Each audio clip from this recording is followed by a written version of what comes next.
आदाब दोस्तों ईरान के अंदर हिजाब के खिलाफ चल रहे विरोध प्रदर्शनों के बीच बड़ी खबर सामने आ रही है। ईरान में हिजाब के खिलाफ अब प्रदर्शन लगातार हिंसक होते जा रहे हैं। अब तक जो जानकारी मिली है उसके मुताबिक 75 से ज्यादा लोगों की इसमें कैजुअलिटी और 1200 से ज्यादा लोगों को हिरासत में लिया गया है। और ये जो प्रदर्शन है दोस्तों लगभग 46 से ज्यादा शहरों में ईरान के अंदर फैलता जा रहा है। और अब सिर्फ ईरान ही नहीं कई और देशों में बताया जा रहा है कि हिजाब के खिलाफ ये प्रदर्शन लगातार जो है शुरू हो रहे हैं। इसको लेकर के बड़ी खबर सामने आ रही है जिसकी जानकारी आगे आपको विस्तार से देंगे। साथ ही साथ दोस्तों यहां पर दूसरी बड़ी खबर सामने आ रही है महाराष्ट्र से। महाराष्ट्र के सियासी संकट को लेकर के सुप्रीम कोर्ट का बहुत बड़ा फैसला।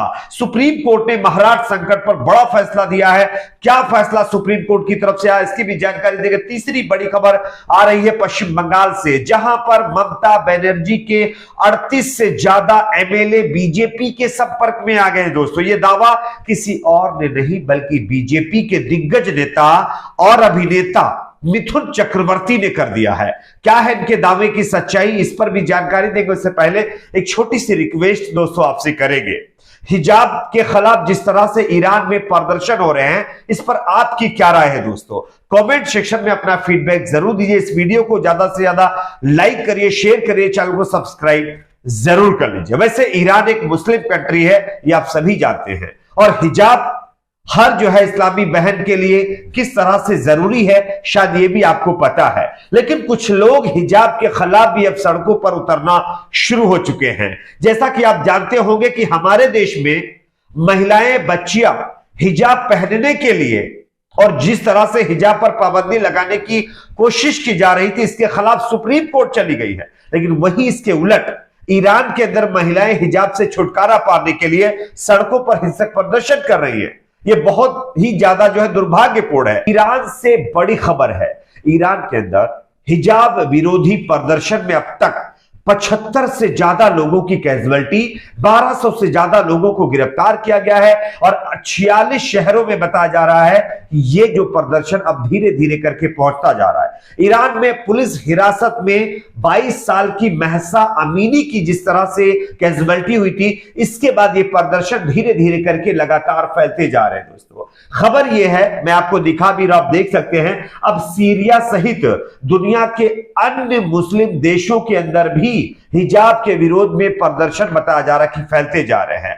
यूरोप की दहलीज तक ये प्रदर्शन पहुंच गए हैं। अभी तक किन किन कंट्रियों में ये प्रदर्शन चल रहे हैं ये मैं आपको बताता हूं। देखिए America, Canada, Britain, Greece, Sweden, जो है Australia, France, Italy, Spain, Germany, Iraq, Lebanon और तुर्की के अंदर बताया जा रहा है कि हिजाब के खिलाफ प्रदर्शनकारी जो है वो सड़कों पर निकल रहे हैं।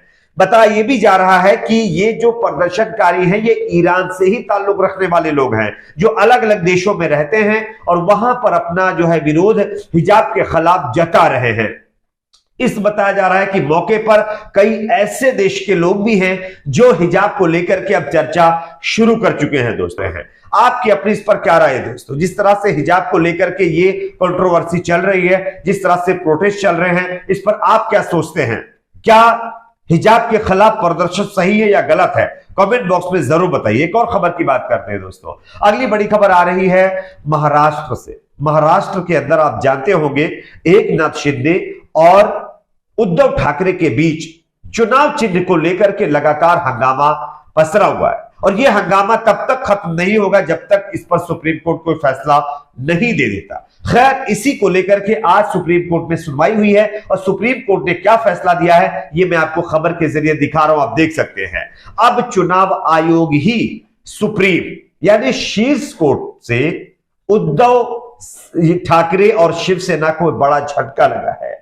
शिंदे गुट की जबरदस्त जीत यहां पर देखने को मिली है। दोस्तों खबर यह है कि अब इलेक्शन कमीशन ऑफ इंडिया तय करेगा कि असली शिवसेना कौन है। आप जानते हैं कि महाराष्ट्र में जिस तरह से एकनाथ शिंदे ने शिवसेना से अलग होकर के 40 विधायकों को तोड़ दिया और अब तो यहां तक है कि एकनाथ शिंदे जो तीर धनुष शिवसेना का सिंबल होता है, जो उसका अपना फ्लैग है पार्टी का, उसको तक हथियाने के जो है फिराक में चले गए हैं। और यही घमासान पूरा सुप्रीम कोर्ट चला गया है। पहले सुप्रीम कोर्ट में शायद उद्धव ठाकरे गुट को यह उम्मीद थी कि सुप्रीम कोर्ट चुनाव आयोग इस तरह की कार्रवाई करना चाहता है, उस पर रोक लगा दे, लेकिन उद्धव ठाकरे की इस याचिका पर सुनवाई करते हुए सुप्रीम कोर्ट ने शिंदे गुट को बड़ी राहत दे दी है और उद्धव ठाकरे गुट को जबरदस्त झटका दिया है। अब आने वाले दिनों में अगर चुनाव आयोग चाहेगा तो शिवसेना का जो सिंबल है पार्टी का, वो जिसको चाहे उसको दे सकता है। यानी कि अब इलेक्शन कमीशन ही सुप्रीम होगा, वही इस पर जजमेंट देगा कि आखिरकार आने वाले दिनों में शिवसेना का सिंबल किसके हाथों में जाएगा, उद्धव ठाकरे के या फिर एकनाथ शिंदे के खाते में। वैसे जो रणनीतिकार हैं, जो राजनीतिक विशेषज्ञ, उनका तो मानना यह है कि 40 से ज्यादा विधायक जब एकनाथ शिंदे के खाते में चले गए हैं तो सिंबल भी शायद उनके ही खाते में जा सकता है। बात करेंगे अगली एक और बड़ी खबर की। अगली बड़ी खबर आ रही है पश्चिम बंगाल से, जहां पर बीजेपी के नेता और अभिनेता मिथुन चक्रवर्ती ने एक बड़ा दावा कर दिया। मिथुन चक्रवर्ती का कहना है कि ममता बनर्जी के 38 से ज्यादा एमएलए बीजेपी के संपर्क में हैं। ये मैं नहीं कह रहा हूं, आपको हम खबर दिखा रहे हैं, देख सकते हैं टीवी 9 भारतवर्ष ने इस खबर को छापा है दोस्तों। उन्होंने लिखा है कि मिथुन चक्रवर्ती ने फिर दावा किया है कि तृणमूल कांग्रेस के 38 विधायक उनके संपर्क में हैं, उनमें से 21 उनके सीधे संपर्क में हैं। बीजेपी नेता मिथुन चक्रवर्ती ने एक बार फिर तृणमूल कांग्रेस के नेताओं को टूटने की जो है जानकारी मीडिया के सामने रखी है। उनका साफ तौर पर कहना है कि कई ऐसे नेता पश्चिम बंगाल के अंदर हैं जो बीजेपी में शामिल होना चाहते हैं, जो बीजेपी में आने के लिए इच्छुक हैं। इनमें टोटल जो संख्या उन्होंने बताई वो 38 बताई है, जबकि 21 ऐसे नेता और विधायक हैं जो सीधे तौर पर मिथुन चक्रवर्ती के ही संपर्क में हैं। अब मिथुन चक्रवर्ती जी के इस दावे में कितनी सच्चाई है ये तो वही जाने, लेकिन बीजेपी के नेता जब से विधानसभा चुनाव हारे हैं तब से इसी तरह का दोस्तों दावा कर रहे हैं और इसी तरह के दावे कर करके खुद बीजेपी के दर्जनों नेता टीएमसी में शामिल हो गए हैं, जिनमें दिग्गज नेता आप देख पाएंगे, केंद्रीय मंत्री भी शामिल हैं। बाबुल सुप्रियो वो खुद बीजेपी छोड़ करके जो है टीएमसी में शामिल हो गए हैं। तो इस तरह की चीजें भी देखने को मिल रही है, यानी दावे बीजेपी कर रही है और काम जो है टीएमसी का हो रहा है। उलट सब कुछ देखने को यहां पर दोस्तों मिल रहा है। अब देखना है कि क्या होता है इसमें।